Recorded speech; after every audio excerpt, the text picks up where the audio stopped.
love the song. You ain't gotta lie, you ain't gotta lie, you ain't gotta lie to kick it, my nigga. You ain't gotta try so hard.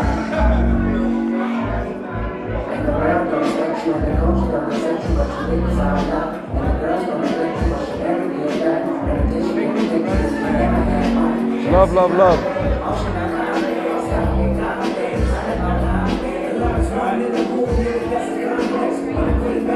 That's it. Is that it?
Go get him. I love this game so much. Do you know that? I have an appreciation for video. Like I used to be a gamer. Like as a teenager, I was serious, right? Now I'm an adult. I have so much stuff to do that I really don't have time to play video games, right? So it's like I play it for detail. Like I don't just run around murdering people for no reason. Like I really take it in. It's art. Oh shit. This guy is a suicider, meaning he will run at you with a bomb. If you blow up the bomb, it makes for some cool footage.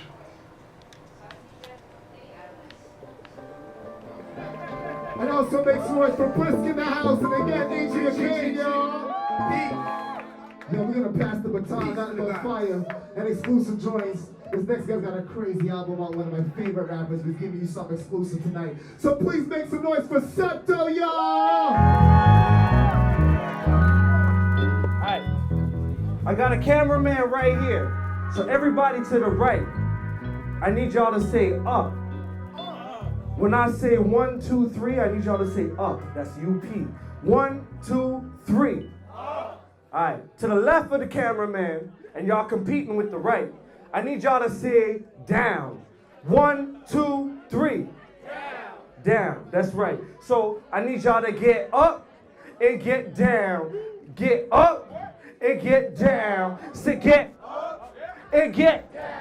And get up and get down. Yo, remember that for me, please. Alright, let's get into this shit. This here just breathe on me. I see moody, you soon see what the scene do to me. Assuming if you think my beliefs don't suit your suit, some move units and no scene too coony. Excuse me, I just made up a word. It's absurd how I can't caboose the beats do to me. Don't to me, it's sorry, the scene too easy for me. Better count 16 before you can afford me. Girls keeps it greasy. Creases of my jeans keeps it folded. Seems so seamless, and speech I'm molded. The heat I'm holding won't decease them. In fact, it has an opposite effect. I inspire and infect with an intellect, the spirit, the fire, and I'm uplift. Oh, soul in the rhythm. Foreclose on your home and force competition. Loose your home, let it out, yo. By default, to me, Jay-Z's the best rapper in the world. He's had the opportunity to create something and go further than anybody else. He's one of the only ones from the Pac era that is still, you know, kind of relevant. To go further down that line, technical rapper. I think Eminem's the best technical rapper in the world. Can you make a song with a great hook for his life to be saved? Probably not. But damn, he can spit some similes and triplets and metaphors and kills alliteration, so to speak. Sep's got a combination of both. But as far as Toronto rappers go, as far as technique goes, there's not many I can put in the same category. Check. Look, you're born in a school straight out of the womb. Your teachers will teach you what's needed to be in this place to find your way through. They promise you happiness after you graduate out of this grade. Out of your mind through 5, 6, 7, and 8. And every day you sit through condition and listen and learn how to fit it in work. Get it in grades to get in the next grade. Definitive ways to make it. Regurgitate what you learn in an essay. See, now you get it, and after you finish it.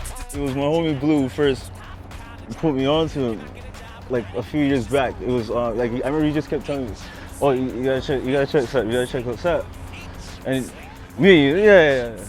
So one day I was with him, and he put on a freestyle. I think it was a freestyle he did. Look into my eyes, and you will see that I'm before my time. I knew that you were wet before you rhyme. I'm intoxicated, long awaited, walking faithful in my hottest greatness with enough faith to save Satan. I'm like, this is the guy? And he's like, yeah, this is the guy. And it was just from that alone. That's before like he's dropped, you know, these projects. You know what I mean? Like this is before that. So from that we saw like, fuck. Yeah. I remember the first time him dropping the mic, you know, to witnessing him do 3 words on stage, random words, build music behind him with individual bandmates, cue them on the spot, take 3 words from the crowd and flip it back in a freestyle with the 3 words or a punchline. He's just a great representation of a certain type of hip hop that exudes a certain type of feeling. Makes you want to listen. Oh, what'd he say? Fuck, I need to figure that out. Mr. Miracle Man was such a spiritual man. Disfigured, crooked fingers couldn't grip with his hands. Paralyzed, non-bipedal stance. Crippled the man, cursed to his wheelchair, being wheeled up the ramp. And that's the shit I grew up on. That's the shit a lot of kind of older heads grew up on. So he definitely resonates in that way, you know? Great things this guy's spitting out his mouth right now, like it's serious, some serious things. I seen him myself from back then, 10 years ago, putting in excessive amount of work. So I know he's doing something that he loves doing. My nigga SepTo, he one of the realest niggas in the game right now in Toronto. You know what I'm saying? Because there's not that much people that can beat themselves, have their own sound, you know what I'm saying, and still keep it 100 at the same time. Not sounding like someone from Chicago or New York. You know what I'm saying? He's basically him. So you gotta give credit to somebody actually being himself in this watered down game, you know? That's how it is right now.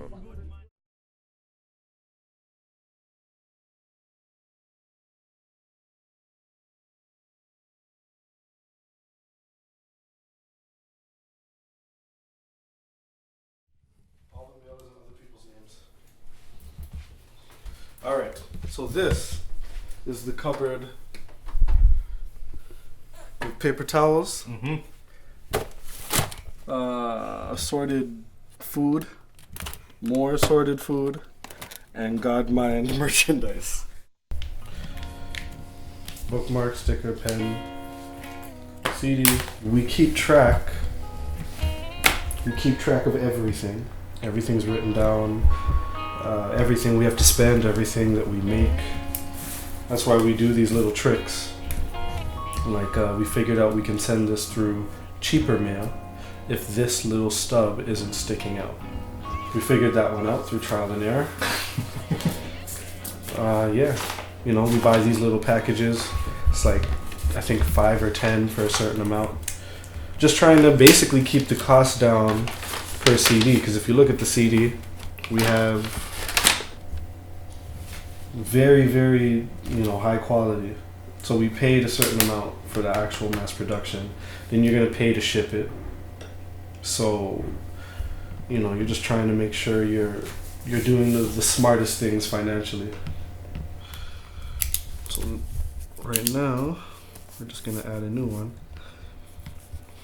Everyone gets it personally handwritten.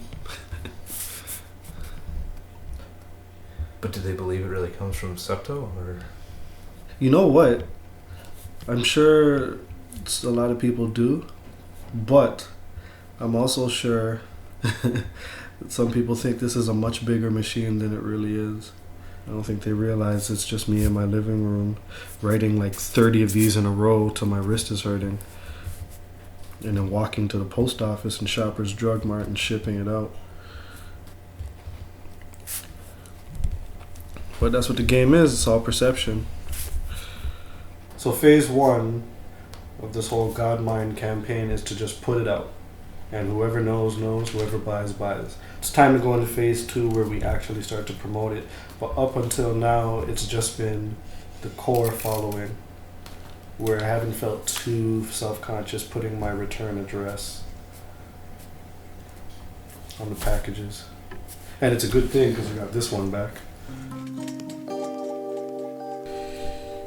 Unauthorized items or materials that include the following content shall not be permitted entry into the institution. There you have it. CDs and DVDs highlighted. I have this ongoing back and forth with this dude, Fresco P.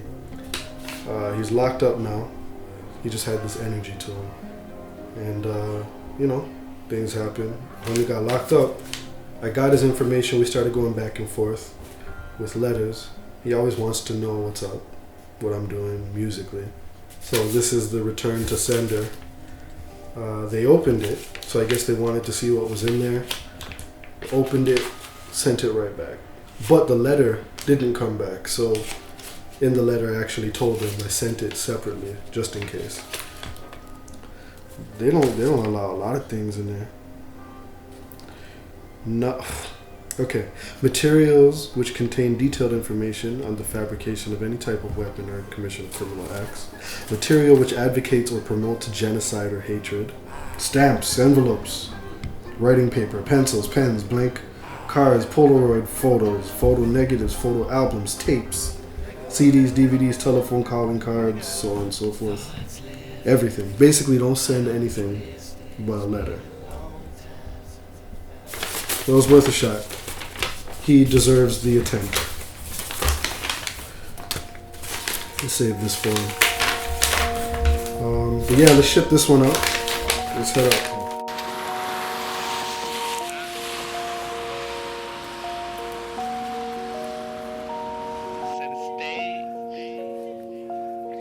If they're like just like this, they're gonna get sent back.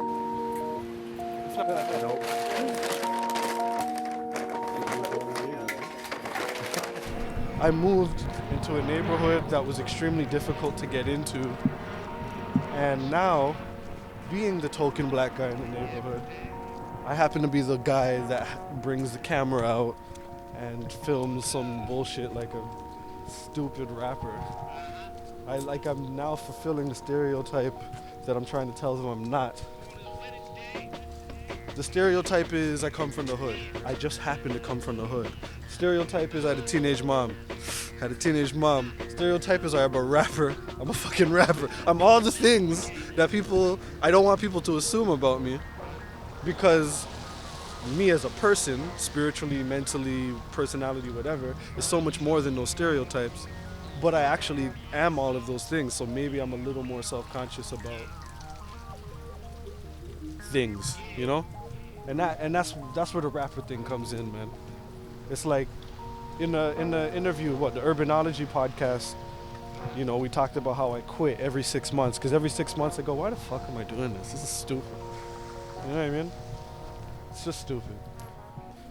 You know, when I look down on hip hop, when people say that I speak very pessimistically about the art form, I just feel like people learned to rap 6 months ago and they're trying to drop a mixtape.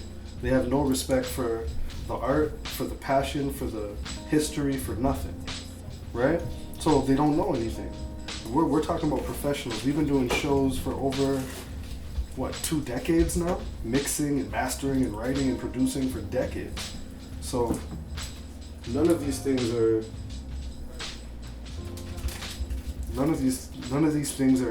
any less than just a part of us at this point. Clip. Clip. I said clip, damn you, clip. All right, we're in business now. When we would link up at Sep's house, it would be Fizzo, me, and him, busting freestyles and making beats. Back when Sep and Fizzo used to make beats off the PlayStation, off of this beat making program on PlayStation. I was walking through Sears, not even like a video game store, and there was a video game rack, and I just, scrolled through it to see what they had, and they had this thing called MTV's Music Generator. I looked at the back for like 15 seconds. I was like, I'm gonna get this, and so it was basically like a beat making sequencer in the PlayStation format. He burnt it, and we just started making beats on our PlayStations, right? Then we linked up with XP. I'm walking down the hallway. I just know I'm about to battle someone. They said, "Yo, if you're gonna be that one, you gotta meet this one." Right? So I'm walking down the hallway and I'm seeing through those windows, and Sean is there. Right? No beard. Right? Top hat, button up, khakis, like this. Waiting for me like this. Like, it's not like he saw me and then got into position. When he entered my field of vision, he was already doing this and looking like this. I think it was the period or the break between first and second period.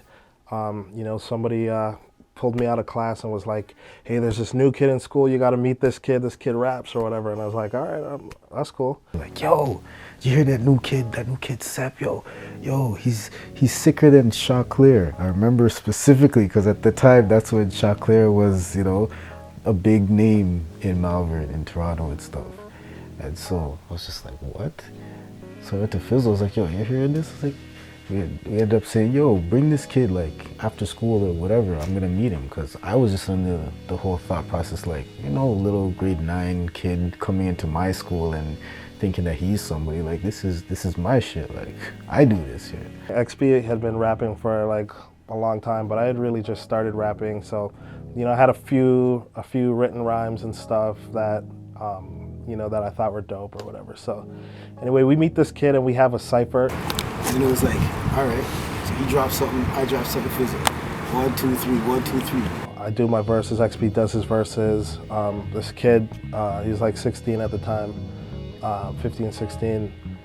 He's just spitting like a beast. His verses are incredible. His verses are like, he's just super lyrical. I eventually run out of verses because, I just started rapping, but XP and Sep, they keep going. Fizzo went like maybe 4 rounds. He's like, all right, I'm out of this still. Like, I don't have no more bars. Like, I was like, all right. Me and this guy were back and forth. I swear, like, literally it was an hour. I remember it got to the point, and that's when I knew I was like, this kid is fucking sick. Because I got to a point, them times I used to write enough. And all I needed was like the first bar of the verse, and then I remembered it. So I got to like, we're like, half an hour, 45 minutes in, it's like, okay, shit, I want to spit that one. So I go in my bag now, pull up my book, and I see this guy, spitting writings. I was just like, what the fuck? This guy was... I found out that Sep was actually freestyling the whole time. Like, I was spitting like written verses, and he was just spitting off the top of his head, man. Like, it was the craziest thing. And then after that came Khan. To me, Sep discovered Khan, right? In terms of the vibe and the spirit and the good hot type of thing, he was us. You know what I mean? That's why he just ended up fitting directly into our groove as never. Cool. Khan Solo. Yes. What's the real name? Khan Adams. Sorry, do you mind hitting the mouse? Oh.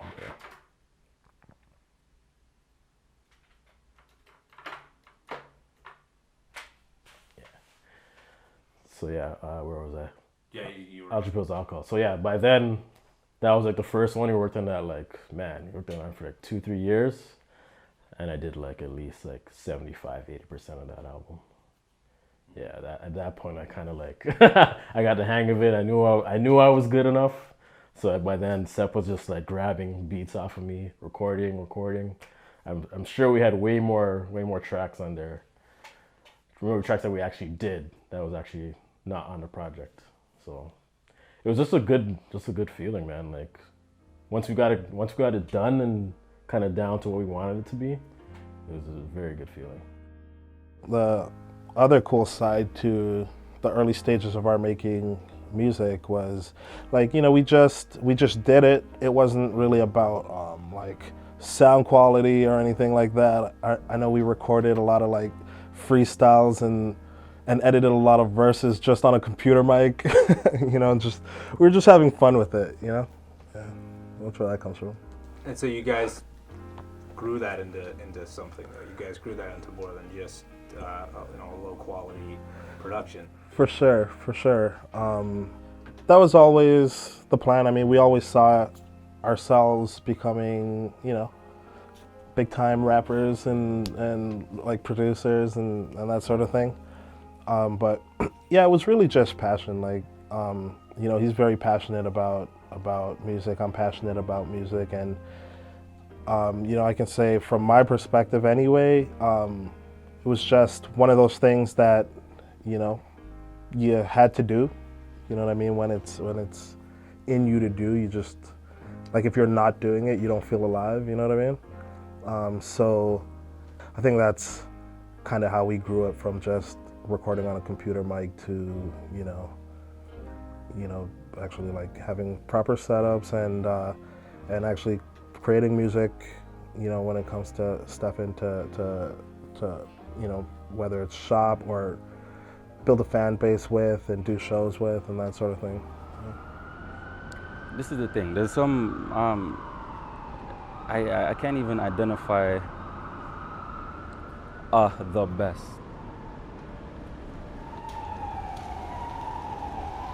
God Mine, to me, is the first time that Sep encapsulated a whole entire thing from begin to finish, like it's a full-bodied person.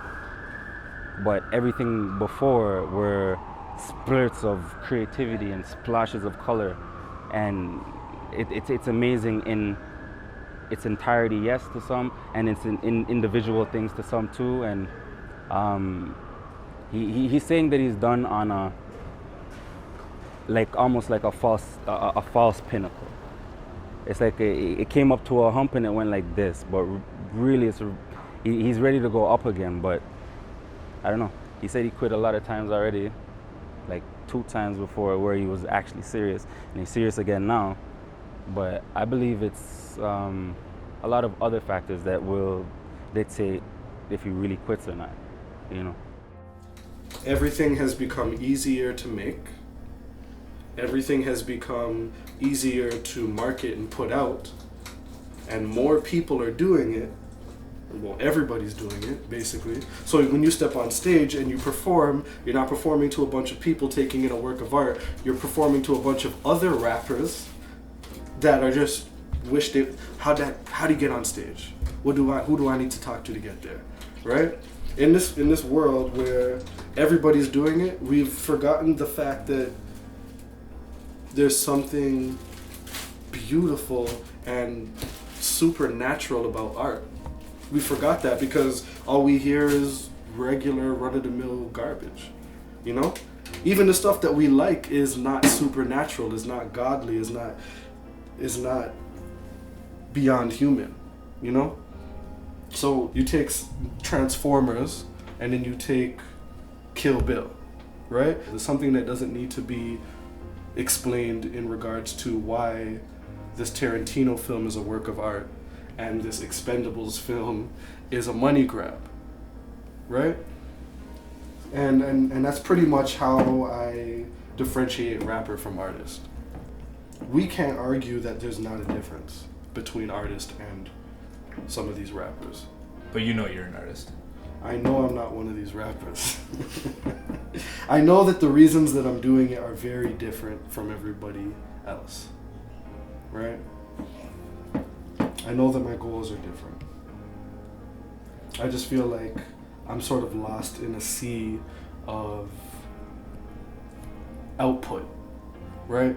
Everybody, whether you're 9 years old or 15 or 20, and you're living in your mom's basement, or you're on your own, or you're this, or you're in Africa, or you're in Canada, or you're in the UK, or everybody's just putting music out because they want to be whatever they've been sold.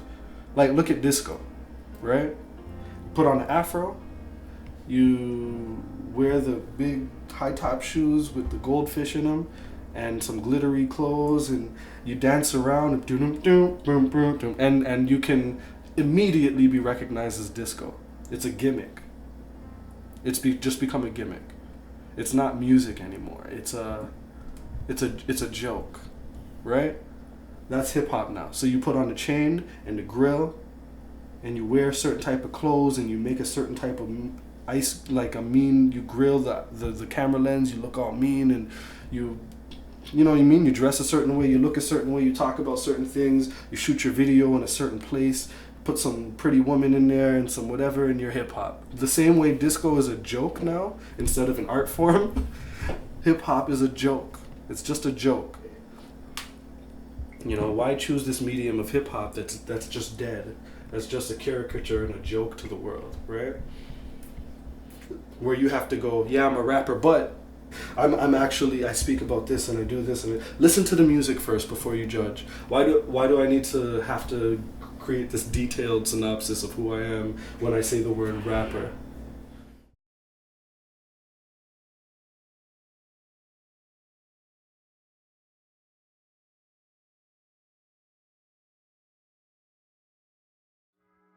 First of all, I don't think SepTo is a pessimist. I think he comes off that way, but he's not. It's just a matter of opinion, definitely. Like, he can view things, you can view things from many different angles. You know what I mean? How can hip hop be dead if SepTo's alive? Now, what I just said, somebody could take that and be like, what are you saying?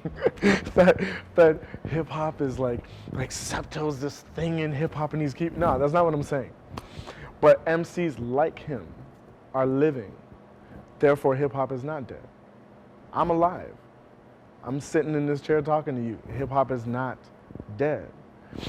There's a reason why we're in the underground. There's a reason why we haven't really experienced huge commercial success, is because we're not really commercial. But we're here. Like, real hip hop is always going to be the Zion of the world. You know what I mean? While everyone else is caught up in the Matrix, you know what I mean? Experiencing whatever they experience because they took the blue pill, which is deception. Everyone is chasing fame. Everyone's chasing a dollar, which every day is decreasing in value. You know what I mean? They're living an illusory life. You could drive it as far underground as you want, but it's always going to be here. It's never going to die. And the reason is because the people on the planet right now are suffering. So as long as you have suffering humanity, you will always have real hip hop, because that's where it comes from. People need a way to express. So whether you're a painter, you can be real hip hop as a visual artist. As long as you're taking your pain and you're expressing it artistically, you're taking your shortcomings, your breaks, and you're putting that out there, whether it be visually or sonically, real hip hop is there.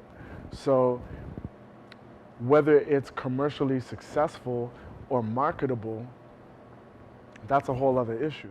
It's a business, and a business wants the easiest way to make the bottom line grow each year to year. And if it ain't working, they're gonna make something else work for it, right? So I mean, that's the point of business. But music is a oxymoron, you know. It's like fucking jumbo shrimp. It's like, it's stupid, you know. It's art and business are like they're opposites of each other, right? So on one hand you got creativity, and on the other hand you got marketing and forcing people, you know, forcing shit down people's throats instead of letting people, you know, gravitate naturally to something, right? Creating a groundswell as opposed to doing something, making something viral, right? Which is right now, probably in the marketing world, those are two totally different opposite forces of push and pull, right? Two totally different strategies, where if you can create a world around you and make people come to you as a pull strategy, that's the strongest way that you could do it as an artist, right? But then how do you do that? And then as an artist now, you kind of got to come out of the studio and you got to get in front of your computer, right? And now this is a whole new, your computer could be your smartphone, could be your desktop, whatever. Now it's a whole new world now. Now you gotta wear two different hats just as an artist alone, where now it's just like, I gotta fucking answer stupid tweets and Facebook messages and shit like that. And it's just like, it's not that I don't care. It's I have a life as well, you know what I mean? And I'm not trying to spend all my day, oh, somebody said this about your shit, or somebody didn't say this about your shit. Like, you know what I mean? Music is music, creativity is creativity.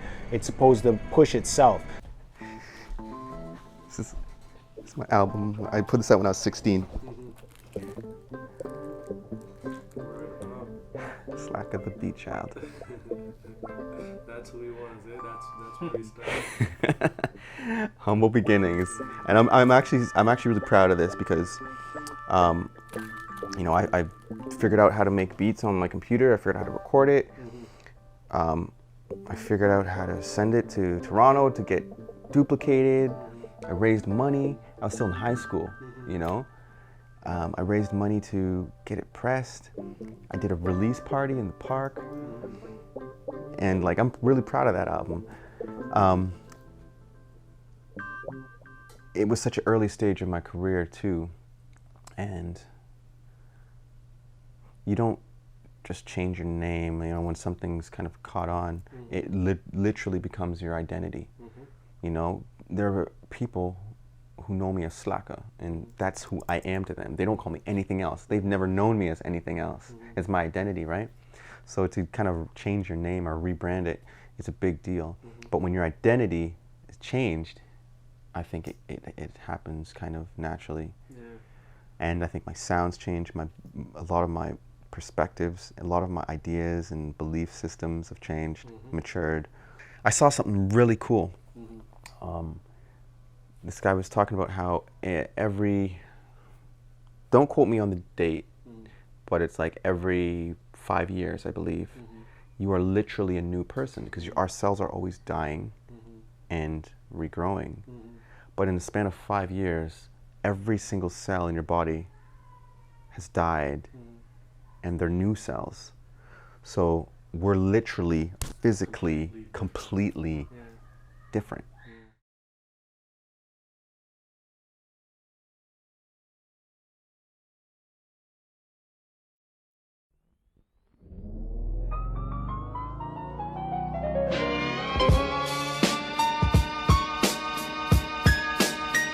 God SepTo, nigga. I swear to God, I got album of the year, man. Phase 1 of Godmind is Drop Godmind. We have a core audience who will immediately pre-order and buy the album and start paying back the massive hole that I left in my family's lives. You see, Godmind is only going to the fans and in certain types of people. Because of the title, because of the cover, because of the reviews talking about conscious rapper boxes and categories and all these things. Certain people aren't taking it in right off the bat. So what this is going to do is bring in all the people who just love snapping. They just love hearing battle rappers, they love punchlines, they love you know, social references and current issues and all these things. You don't talk to me about God, my demon on the cross. Caitlyn got a penis and a Woman of the Year award. All I've used crisscross. Groups pissed off. We watch cops pick off youth, and they get less views than Rick Ross. This is essentially the grabber, the first step of grabbing of this freestyle, as they call it nowadays, circulating all over the place. Did you hear this? Did you hear this? Did you hear this? Did you hear this? And while half of them might already know about Godmind, the other half are gonna go, who the flip is this? Where's his album? And hopefully they go and they get it. Hence, promoting the website and the title of the album in the actual song. And that's it. It's just a kind of a freebie we're gonna throw out there in a couple days. Start some buzz, start some fire. Hopefully while the Juno people are deliberating, this will add a little bit of buzz to their conversation as well. And that's the purpose. So we traveled down here to Khan's bedroom and laid it out. Like professionals. One take. We hooked up everything, recorded it. Everything's already put away. That's how we do things when you've been doing them for over a decade or so.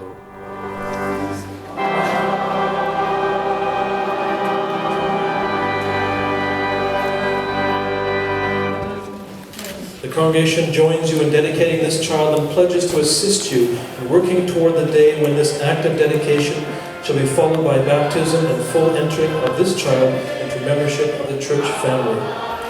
You therefore must promise to do all you promote to this child.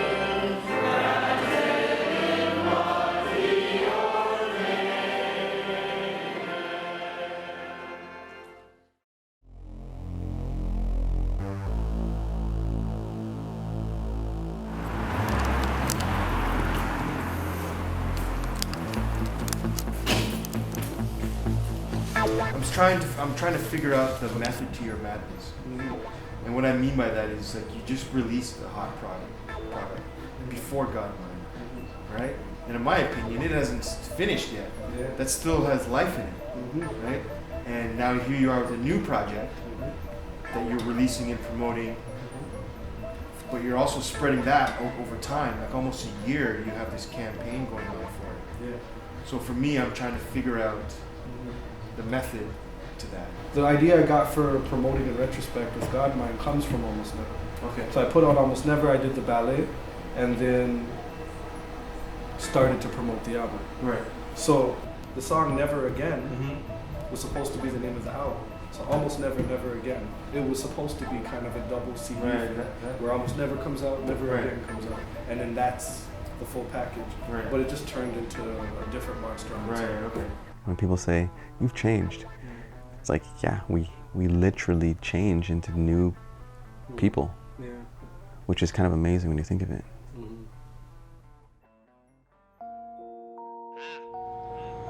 You don't ever have to give up your dream, but you might have to adjust your dream because life changes and you have to adjust to that. So to think that you don't have to adjust your dreams would be totally absurd, right? I think it's a thing where you have to see what you want out of this whole thing, because yeah, a lot of us want to be famous, like a lot of us want to have a lot of money, a lot of us want to touch a lot of people. I think most of us as artists, our goal is to touch a lot of people with our message, you know what I mean? Or even to just be on that legendary status with guys that we admire, or even reach beyond that. It's not easy because to do that, the legends that we respect or we grew up on, especially in like the 90s, early 2000s or whatever, they were all funded by labels and they had investors that put money behind them, and there was a whole marketing scheme put behind them. Nothing was done just willy-nilly, you understand what I'm saying? It was all planned out. And for us, we're coming at it as independent artists with no backing, you know, the backing is out of our own back pockets. We don't really have a lot of structure in this country for hip hop because hip hop is not, there's not a lot of African Canadians or people of black descent to influence rap music to be a dominant force in this country. America has that. I scoured blogs, Google, everything that I could think of to find somebody in California that could promote Imago because I felt that album was like, you know, super West Coast funk induced and soul or whatever, right? Or even, you know, Europe, right? And so it's hard, man. It's hard.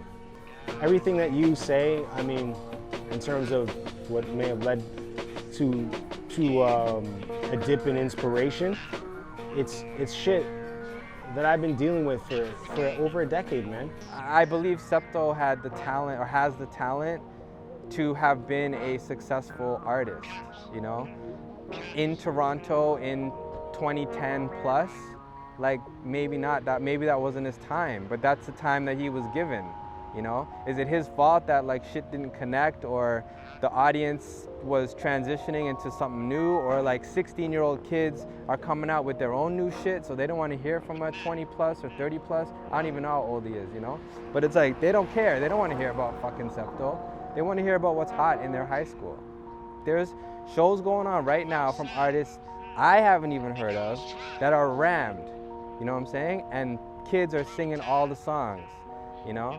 And when SepTo was coming up, that was not happening because all these other factors about Canada and marketing from the US and, you know, Canadians and their inferiority complex with the US and the battling the fucking marketing overload of the US, and, you know, if your artist isn't on BET, then who the fuck are you? We don't care, right? Like, SepTo comes out of a time where, like, it was really fucking hard to get 50 people to a show or 100 people to a local show paying for shit, you know? Hip hop is one of these genres of music that everything is so cyclical and the cycles go so fast. Like right now, you could turn on a certain station and hear the Beatles. You can hear the Judds. You can hear Bowie's music. Why is it that hip hop artists are always being pushed to put out new product, right? It's because hip hop is really the most influential form of music that there is. And so those who are the bloodsuckers of the culture, they want to keep turning a profit. And so we live in a microwave society where everything is instant gratification, you know what I mean? Where it's like, oh, what was hot 2 months ago is no longer hot. Like, I need something new from you. I need something new from, it's like, why is this the only genre of music that is treated that way? You know what I mean? And so it's like, that is killing it. It's like the Europeans showing up with guns when the natives were using bows and arrows. It's just overkill, you know what I mean? Like, you're devaluing your own art because you're making it so readily available. Why the fuck is it that, like, you know, Shania Twain or something, she could drop an album every 5 years and doesn't have to, and she's caking. Hip hop is like, if we're coming from that vantage point, like, yes, it's a dead art form because you're following rules that were made for you to devalue your music and your culture.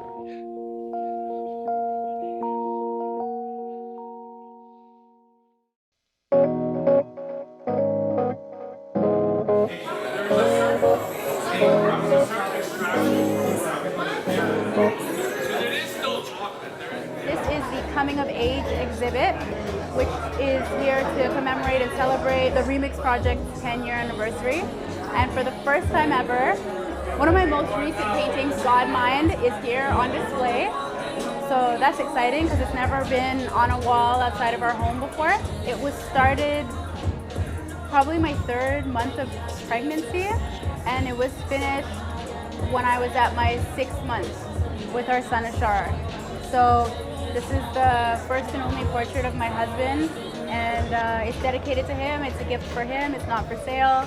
This is the piece that inspired my husband's God Mind album, which in turn inspired the God Mind documentary, which is why I'm standing here right now. So it's cool how it's coming full circle, you know?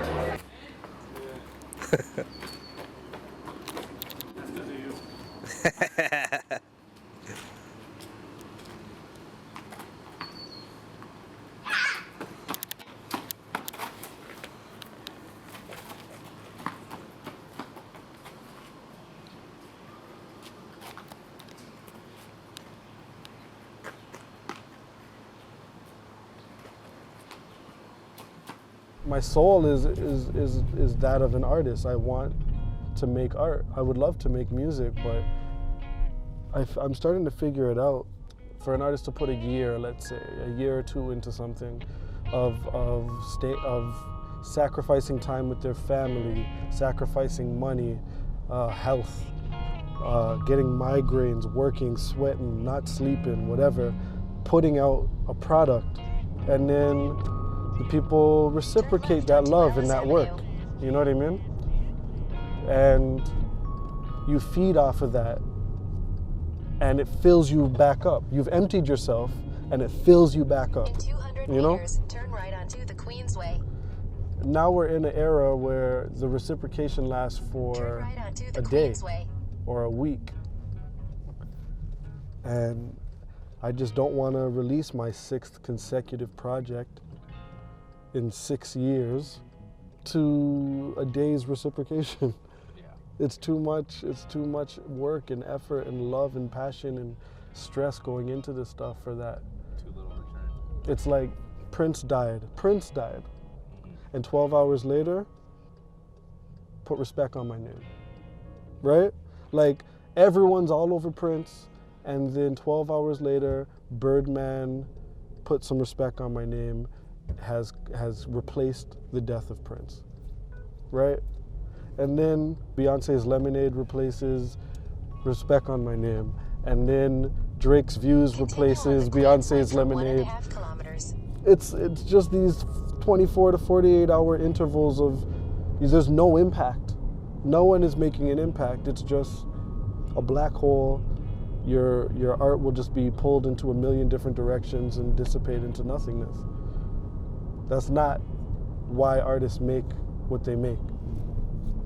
You know what I mean? They're not looking for fame, but they are looking for reciprocation. They are looking for a refill of inspiration. And I'm not working on it. I'm not writing these verses, man. You know what I mean? I'm not putting in all this work into production for 24 hours of acknowledgement.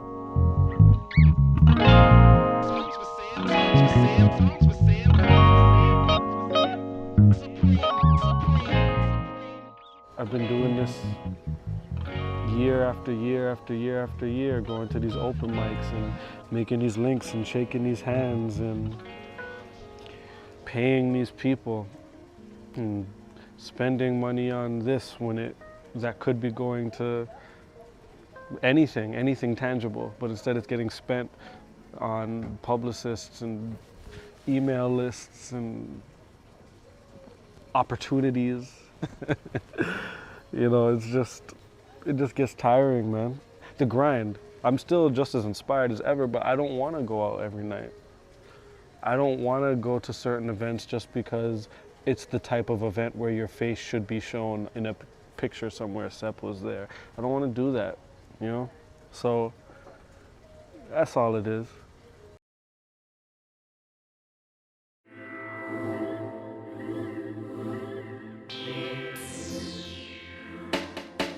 I'm gonna go put my blood, sweat, and tears into an album for however many months before it even leaves my hand. As soon as I call iTunes, 20% gone. As soon as I call, want me to start telling you how your fucking equity just decreases and decreases and decreases, and now I gotta sit and look at some fucking numbers and wait for everybody in the universe to get paid before I take my fucking crumbs from the bottom? To quote Jay-Z, he said, how long it took you to make Reasonable Doubt? He said, my whole life. That's real talk. He had to live his whole life. He's 26. He had to live his whole life, all them experiences to make that record. Why would I give you my whole life for nothing?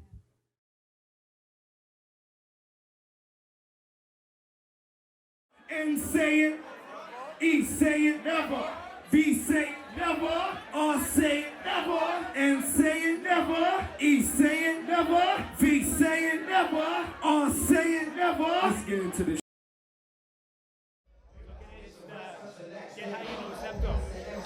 Pardon? So how do you know SepTo? Well, I'm his dad. Okay, well, I don't think that we could lose each other in the crowd in any event. But in regards to this, the documentary and the launch of the album, I'm very proud of all of that. But it's for a selfish reason why I'm here. And it has nothing to do with SepTo. Sep, which was his nickname because we called him Sep Dragon when he was a kid. And then he went from Sep to T.O., SepTo, and then he put it all together. He was brought up making music, battle rap. And the reason why SepTo is doing what it is that he's doing is because we wanted to listen to music. His uncle, well, my nephew, Miguel and I decided that when this kid was growing up, he was just way too good to not make us entertain. So he started to make battle rap for us. Since then, I've been waiting for every album to come out as if I was waiting for Tribe Called Quest or if I was waiting for Black Sheep or anybody. I've been waiting for him to come out to give me something to make me go blam. And that's all he's been doing since he's been a kid, is just making it go blam. So that's it. So what kind of an evolution in his music have you seen? Pardon? What kind of an evolution in his music have you seen? Well, when he started out, it was pure skill. It was only skill. And it was insane. But he started to be more reflective. And as he got more reflective, he started to be a voice of like, it's hard for me to explain being my age, but what I saw with him is he started to be a voice for a newer generation of Toronto hip-hop.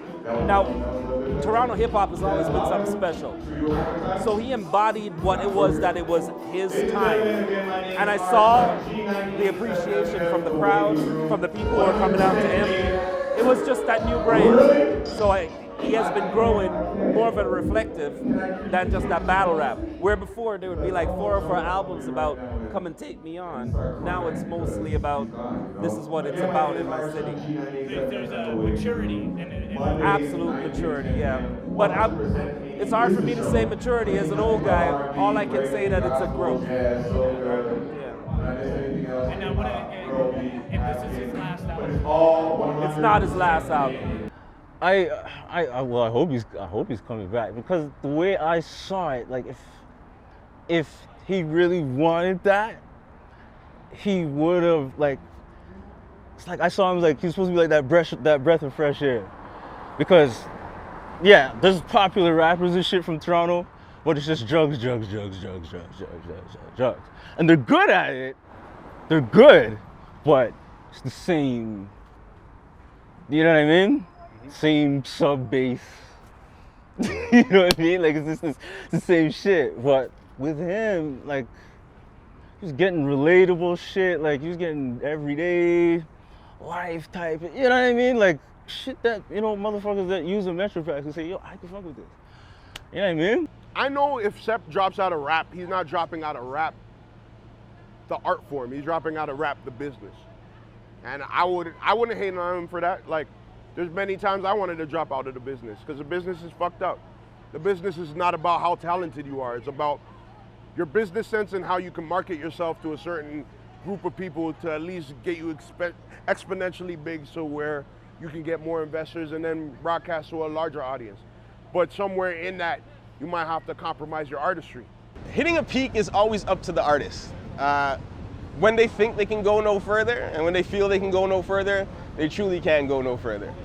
Or if they refuse to adapt with the times. If the art is going in one direction and they don't like the direction it's going in, then you can call it a peak, but it's more of a movement away from popularity. I think that it's more important that an artist be happy with his art and for us to appreciate it than for us to want more. Almost Never, I think he kind of just wanted to end with that. He said that was going to be his last album. You never know with him, because it's more inspiration than anything. If you were to say this would be his last album, I'd be a little bit disappointed, because you know what? He has such a gift, such a talent, and such an art of lyricism, of the right ear, and just encapsulating what Toronto represents. And if this is his last album, then there's no more to say than, you know what, much success to you. I know you're a family man. I know you're a father. I know you're a great husband. But don't let this be the last, man. Don't let this be the last. Who, you? Yeah. No. But the fact that you're doing this is a very clear indication that something's evolving inside of you, right? Who else is doing something like this? I think what he means maybe is it's the last one where he's actually promoting and saying, hey, it's about me. I think he'll be performing. I think he'll be recording. Whether the masses get to hear that or see that, yet to be seen. He could believe it at this moment. I don't believe it though. Like, I think SepTo is a success because he's a local artist. You know, he has local notoriety. You don't need international success to be a success. You know what I'm saying? It's just that he's in Canada, which doesn't have the infrastructure to make a star here. Like, Toronto is a little island of hip hop heads. You leave Toronto and it's a totally different world, you know? And in this little island, people know SepTo and people respect him as a lyricist, and that's fucking good enough for me, man. I call Stefan up once every 6 months, and I ask Stefan, I say, Steph, when do I get my new music? I've played the other ones over and over until I can't go up the street without reciting the words. So it's not his last album. I don't know what he's going to make for everybody else, but he's going to have to still make albums for me because I got to go to the gym, I got to drive up the street, I got to do that stuff. But it's not his last album.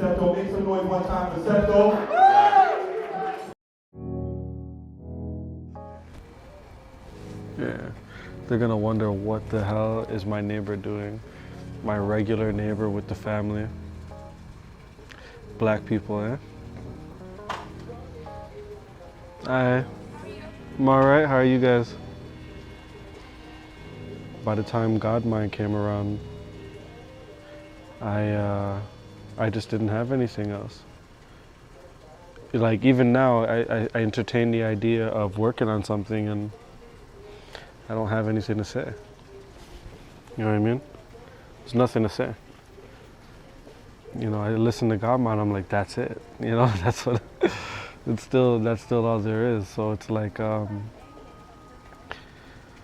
think people are blowing it out of proportion a bit.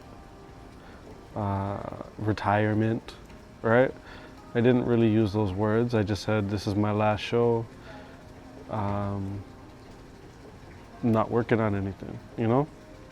But, you know, it's simple. It came, it was inspired, it was whatever, and I love it a lot, and I don't want to move on from it necessarily. And it's not I quit, it's not retirement, it's not a formal official letter to, it's just, yeah, I'm done. You know what I mean? I didn't know that when I was making it, that I was done. But when it was finished, I could tell there was nothing left. Like, there was no passion left to go outside, you know? There was no passion left to work that hard on a product, to throw into the black hole of social media and try your very best to make sure everyone hears it. You know, you throw a show and I hope people show up. Like, it just gets redundant after a while, you know?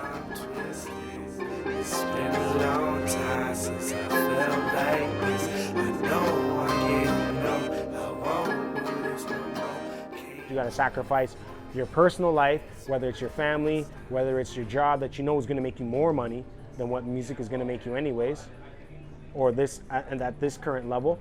So what do? You know, it's a total conundrum. The music industry in particular, I find, is saturated with rookies and amateurs, and you got to sift your way through people who are unprofessional, people who don't know what they're doing and they act like they know what they're doing. And then you can get caught up in this amount of plays that other artists have, and the amount of views they have or likes. Which you can buy. which you can buy, but you can kind of tell when it's fake. But even that, getting caught up in buying those, it's just like, oh, that's so stressful, and it kills the art, it kills the creativity, it kills the vibe. There's certainly elements of the industry that, because of the saturation, can be discouraging. But on the flip side, it can be encouraging too. You know, you can see this huge group of people creating music, but if you don't feel it, then that means there's a lot of other people who are not feeling it either. Yeah. Right? If you're not feeling it, then create something that you feel. Why am I so heavy-hearted? To save my people, I would start the Red Seas parted. Part of the staff, my entire team is fam. I'm like sheep fighting through my elite. All these other rappers who are like making money and shit, like, what are they gonna do? Their grandkids are gonna listen to them talking about bitches and fucking drugs and shit. You know? Like, that's the legacy you want to leave? Do you at how they act? Do you watch they broadcast, participate in they drama? See, you's a fraud if you ask me, dawg. Reverse that, ask your God. This all that you wanted me for? If you die with your first eye closed, then why were you born? If all you saw your entire life in the physical form was work, eat, shit, sleep, and TV, are you wrong, or is it me? I don't wanna die. Yeah, never mind, it's probably me. No. Before I can live my life, I've been trying to find my way through this world. So many jobs down the bottomless hole, but time is flying. I can't do this, I can't do this, we can't do this no more. Wasted time, life lost. Can't rewind, everything moving and fast forward. Your passport has no stamp, so you know you're home. Worked at the same job for 5 years, you drowned in your lungs. Drink on the weekend with 3 friends to reap bad at your wrong. Feeling somewhat satisfied, you gotta be doing it wrong. Maybe it's time to go back to school, start your life on a different path. Your birthday passed, a mere reminder of the years you never get back down. Time winding down, life lost me. Never too late to reset, you say it but don't believe. Whatever you choose to do, you need to do it soon. Can't afford to spend too many more years seeking the truth. Your grandma says you'll find meaning in God, but grandma's 85 and she was scrubbing toilets for a whole damn lie. She paying tithes, I pray to God for no response and no regard. So I'll break apart the process so you'll never be alive. I don't survive until you die. I don't want to die. Never mind. My life, I've been trying to find my way through this world. So many jobs down the bottomless hole. Time is flying. I can't do this. I can't do this. We can't do this no more.